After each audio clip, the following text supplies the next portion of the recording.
On parle des omégas souvent, c'est bon pour la santé, c'est bon d'en prendre de façon orale, par supplément, mais aussi dans nos produits. Pourquoi est-ce que je devrais avoir des omégas dans une crème? Bien, en fait, les omégas, je les appelle les acides gras essentiels et puis le nom le dit essentiels. Elles sont essentielles au bon fonctionnement de notre peau. Notre peau en contient. Puis il faut aller les chercher. La peau en produira pas, donc il faut aller les rechercher dans nos cosmétiques.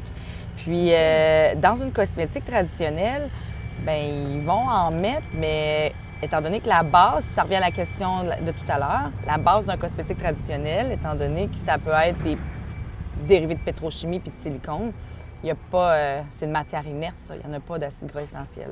Tandis que dans un produit naturel, la phase huileuse, c'est composé de nourriture. Tu sais, les acides gras essentiels, c'est notre nourriture pour la peau, là. Donc, toutes nos huiles végétales, nos beurres végétaux, c'est composé d'acides gras essentiels. Alors, c'est crucial à notre bon fonctionnement cutané. Une peau grasse, elle peut avoir aussi des omégas? Absolument, parce ça va que pas la rendre plus grasse? Les omégas, c'est des acides gras insaturés, là. C'est super fluide, là. C'est pas des molécules qui sont lourdes, contrairement à des beurres, plus qui vont avoir une composition en majorité d'acides gras saturés, comme le beurre de karité, le beurre de coco. Tu sais, si ça va se tenir, bien là, c'est que la phase grasse plus lourde des acides gras saturés est plus importante. Fait que ça va être plus nourrissant, plus protecteur dans ces beurres-là.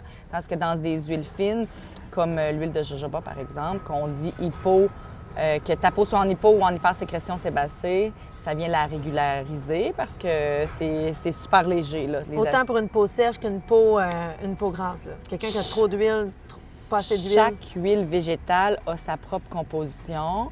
Puis là, il faudra aller les décortiquer une à une, mais chaque huile végétale a sa propre composition d'acides gras essentiels et de vitamines. Et là, on pourra aller les regarder. Là. Mais j'ai pris l'huile de jojoba en exemple parce qu'on la retrouve beaucoup dans des formulations dans des formulations de sérum parce que c'est une huile passe-partout qui va faire à tous les types de peau. Oui. Ah, merci.